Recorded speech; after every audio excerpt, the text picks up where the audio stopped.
wait for a couple of people to get on here. Let's see if we can get some people on here. A live feed isn't a live feed unless you got people yakking at you. Oh, we got one person. Good afternoon, Jennifer. How you doing? Oh, we got two people. All right.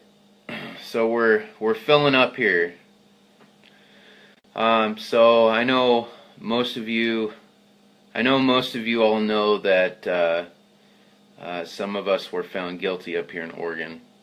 I can only speak on my behalf and how I feel about that. I will say this. My spirit is still as big as a mustard seed, and with that being said, if I tell a mountain to move, it will move. So I wanted to do this video. To thank all of our supporters. Thank all of you for your hard work. For all of us political prisoners, those of us that are incarcerated, and those of us that are out on pretrial release, we thank all of you for your hard work and your efforts. So moving forward with jury verdicts and that, you know, got dealt a hard blow. I mean, you know, we put our faith in our jury, and you know, we wanted our jury to see through the corruption, and unfortunately, I think that the jury was stacked against us. And the reason why I say it was stacked against us is because we had 400 jurors from the Eastern District of Oregon that were automatically cut out, that were already cut out of our jury pool. We were slated for 4 panels of juries, each panel being 16, I think it's about 16 jurors per panel. One of our panels got cut out completely, so we just ended up with 3 panels. Most of our jurors came from Western Oregon. All the Eastern jury pool and stuff got kicked out. But I'm making this video because I know there's a lot of you out there that support all of us, and like I said, I can only speak for me personally. All the help that you guys are doing for all of us, that you all have done for me, is greatly appreciated. As far as sentencing goes, for me, my sentencing guidelines is my maximum is up to 15 years. You know, I'm gonna pray hard about it, and hope that I don't get stuck with the 15 years. But from what I understand, the prosecutors are trying to push for the maximum. So, and that's just the felony charges. That doesn't include the misdemeanor charges.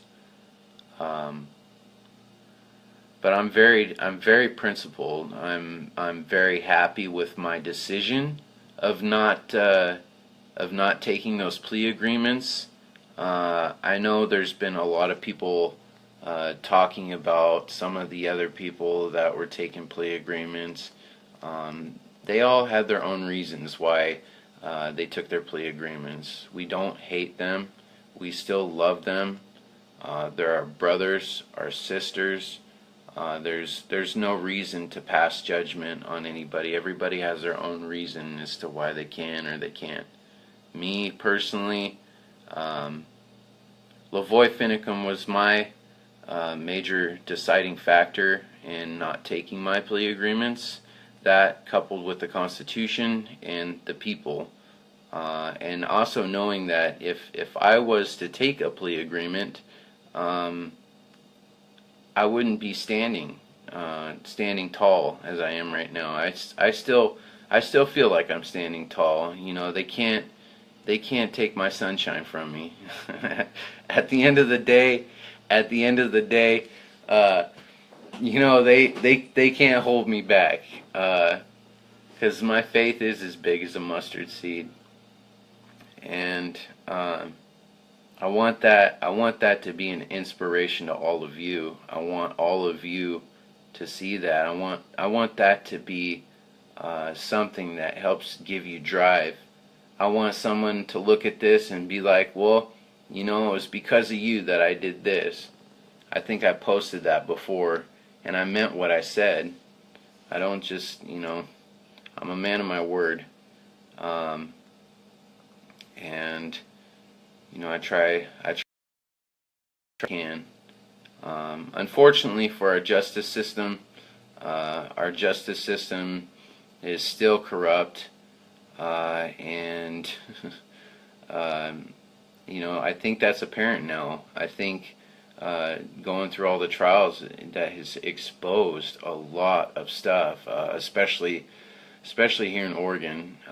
Oregon is just been a hell of a ride so far, with regards to the trial, and like I said, there's still a lot more to go, and still got a long road ahead. When they were reading the verdicts, right? And I had both my Bibles with me. I carry a New King James with me that I actually got from Multnomah, and I carry the Mormon Bible. I was presented that Bible from Ryan Bundy. He presented that to me, and it means a lot to me. That Bible does, but I had both of them in my hand when they were reading off the verdicts, and I had my fingers on the Mormon Bible in such a way it says another testament of Jesus Christ on there, right? Another testament of Jesus Christ. I'm going to pull it out for you guys. I'm going to show you what I saw. Let's see if I can find it. I'm sorry. But you know what? These aren't sad tears. These are happy tears, because the happy tears means that you have to do something like this. You know, I mean, Jason Patrick said it right. He said, you know, at the end of the day, only one of us really needs to be found convicted of anything, because then that would give us grounds for an appeal. But you know what? We got 4 chances for an appeal. Even better, right? Even better.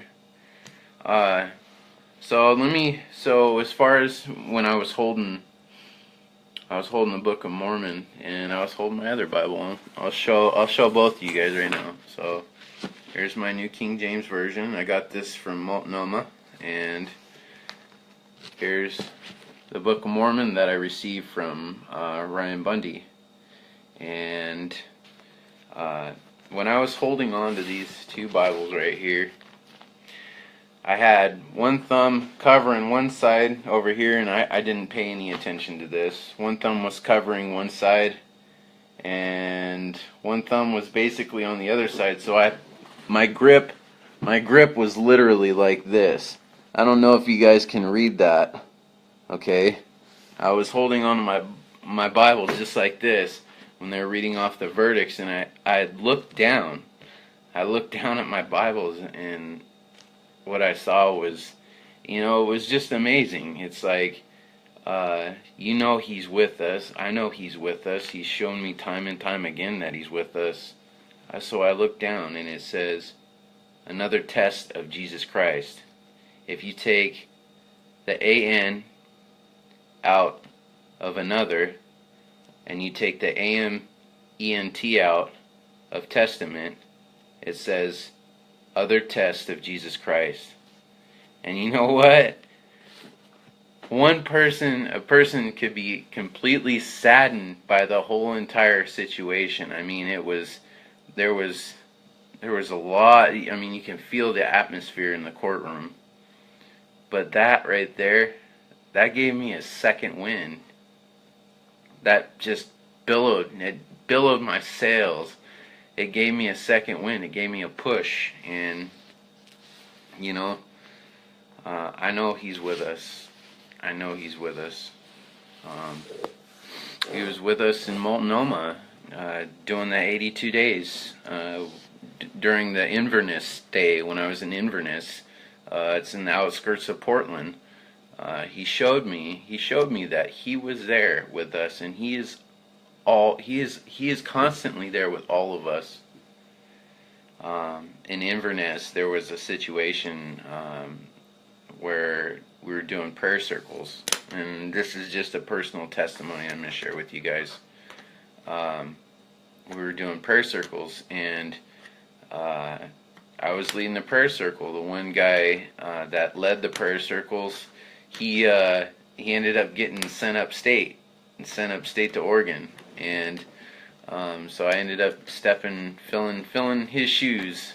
So I stepped in and we started doing prayer circles. In the morning when we would do a prayer circle, we would always go over the material.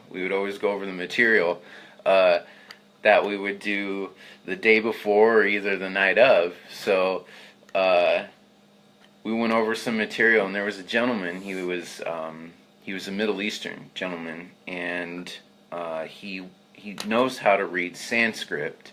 Okay, so Sanskrit is it's basically like it's the ancient language. It's one of the ancient languages in the world because you're speaking in tongues when you're reading Sanskrit. And this gentleman, he had a Bible. It was a New Testament. I think it was an New Old Testament in his language, Middle Eastern language. I mean, you know, it's like calligraphy. I mean, you really can't read it, but you know, when we were thumbing through those pages, he was reading some stuff, I was reading some stuff, we were on the same page, and it was awesome. I'm just saying. So we were going over a certain passage, and this was when when I was in Inverness. All of us, there was a couple of us guys there in Inverness, and we were going over a passage. It's Ecclesiastes 3:1, a time. Right, so I asked this gentleman, I said, hey, I think his name was Dave. And you know what? Here's another funny thing. His favorite book in the big book, was Psalms. And we know what Psalms is. The Psalm of David. So I had David kind of go over his book and see if he can look up Ecclesiastes 3, a time to, right? Well, while I was in there, we had members from the mail group mailing us letters. So that day, like, you know, it was still in the morning, mail hadn't come in yet, and that afternoon, so we were going over that passage that afternoon, I had received this card from this gal from Florida, okay? And I didn't think anything of it. Like, I couldn't open it, it was already open, but I pulled the card out, I looked at this card, and sure enough, the passage that we were going to do either the day of or, you know, the next day, I think we did it that day. I opened up this card, and it says, actually on the front of it, it says, the Lord's timing is perfect, right? Goosebumps. You open up the card, on the inside of the card, it says Ecclesiastes 3. It's the same passage that we were going over, right? Blew my mind. I'm like, what is this? We were just going over this passage, and here's this card, you know? So I'm filled with joy right now. I'm filled with joy. You can't kill my spirit. You can't take my spirit from me. At the end of the day, you cannot take my spirit from me, because I love the Lord. I love what He's doing for me. And you know what? He is real. He's very much real. He's a part of our lives. all of us. It doesn't matter who you are. He loves everybody. So going over that card, you know, I had to go show David. I mean, I had to go show David. I was like, David, I was like, dude, I was like, look at this card. Look at this card. I showed David. His face turned white, his jaw dropped, and he was like, wow. Okay, are you kidding me? Are you serious? Now, let's get to the better part. The better part of this testimony is this, okay? That night, the night that we were going to do our bid, I actually had him turn that Ecclesiastes 3 into his tongue, and he can convert that into his own language, into a song, right? They do that. That's such a beautiful thing about that language, is they can convert text into song. Now check this out. We all go out to the basketball court, okay? We all go out to the basketball court, and I'm like, all right. I'm like, David, I was like, are you ready? He said, we're ready. There was only about 7 of us out there in the courtyard, okay? And just to give you an idea what the courtyard is, it's, you know, obviously it's a cement wall, right? But up top, the reason why we went out to the courtyard, up top, it was open. So there was a grate up top to where you can get fresh air. You can, you know, walk around. You can, you know, if the sun was shining just right, if you know, if you're in just right in this one corner of the courtyard, you can feel the sun on your face. But that night, okay, that night when we did our prayer circle, we all bowed our heads. We all gathered, you know, shoulder to shoulder, arm to arm, pulled into our circle. David starts singing, okay?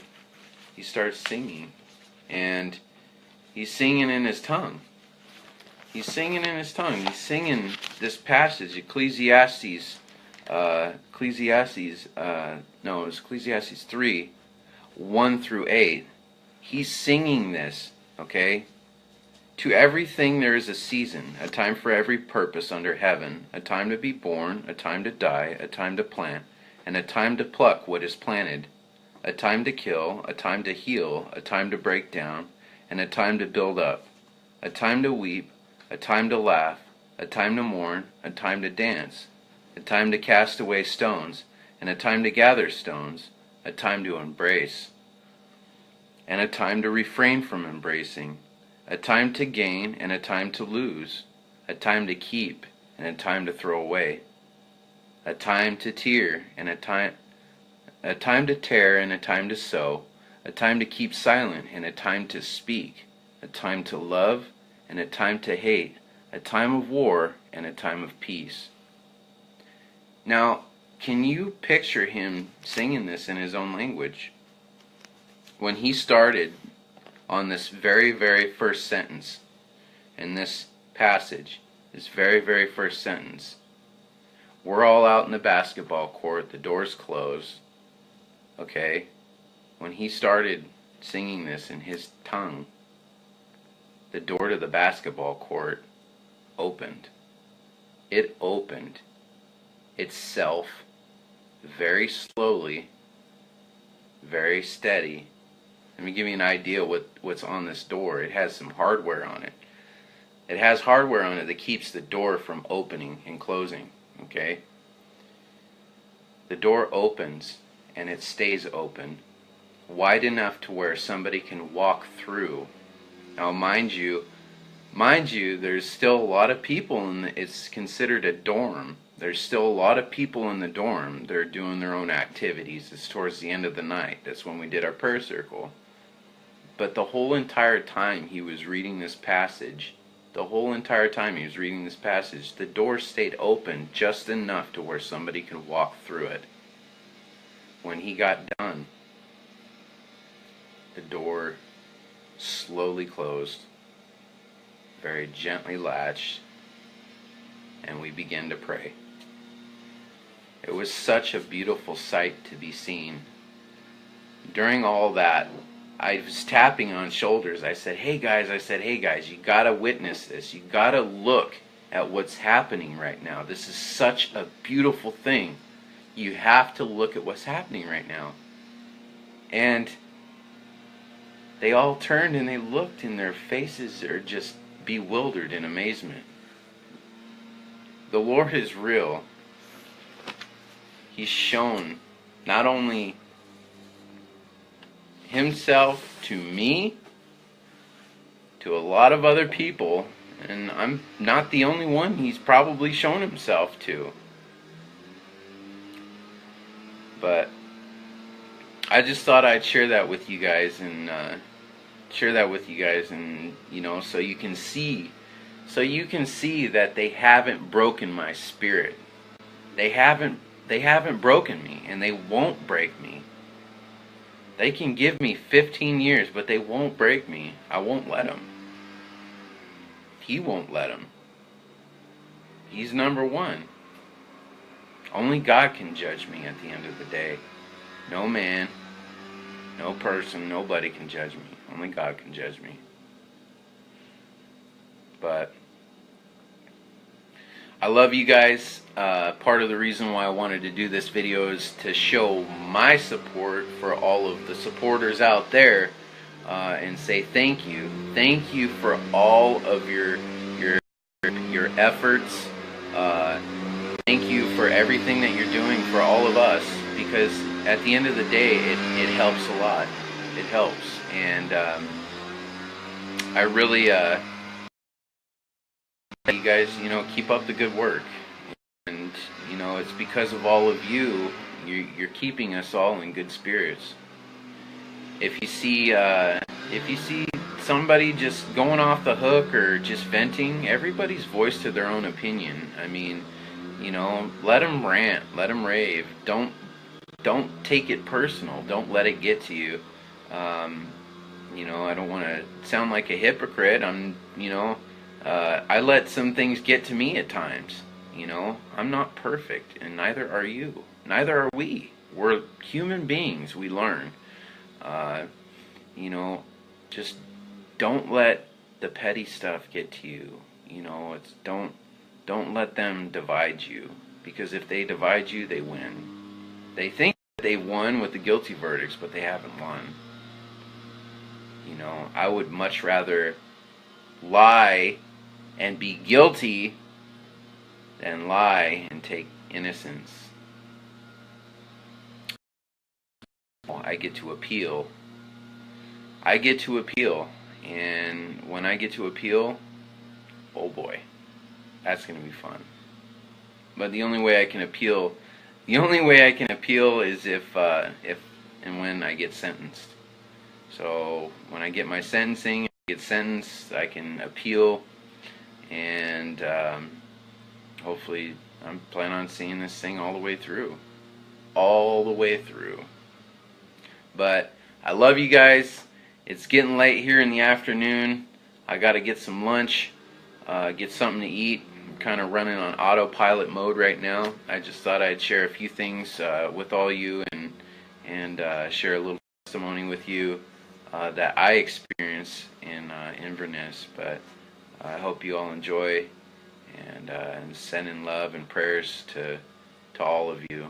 And thank you very much for watching. All right, bye. And like I said, I can only speak for me personally. All the help that you guys are doing for all of us, that you all have done for me, is greatly appreciated. As far as sentencing goes, sentencing for me, my sentencing guidelines is my maximum is up to 15 years. You know, I'm gonna pray hard about it, and hope that I don't get stuck with the 15 years. But from what I understand, the prosecutors are trying to push for the maximum. So, and that's just the felony charges. That doesn't. Most of you all know that some of us were found guilty up here in Oregon. I can only speak on my behalf and how I feel about that. I will say this. My spirit is still as big as a mustard seed, and with that being said, if I tell a mountain to move, it will move. So I wanted to do this video. To thank all of our supporters. Thank all of you for your hard work. For all of us political prisoners. Those of us that are incarcerated, and those of us that are out on pretrial release.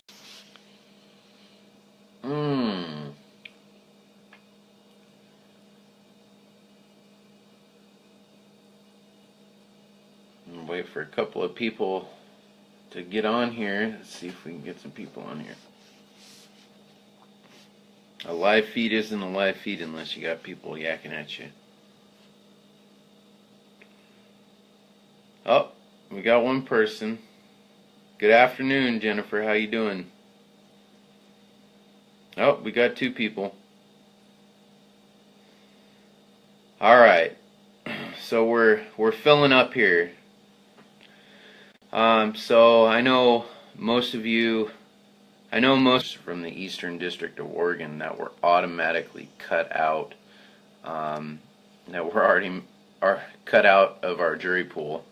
We were slated for 4 panels of juries, each panel being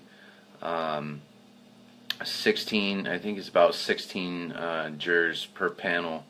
One of our panels got cut out completely. So we just ended up with 3 panels. Most of our jurors came from Western Oregon. All the Eastern jury pool and stuff got kicked out. But I'm making this video because I know there's a lot of you out there that support all of us. So we thank all of you for your hard work and your efforts. So moving forward with jury verdicts and that, you know, got dealt a hard blow. I mean, you know, we put our faith in our jury, and you know, we wanted our jury to see through the corruption, and unfortunately, I think that the jury was stacked against us. And the reason why I say it was stacked against us is because we had 400 jurors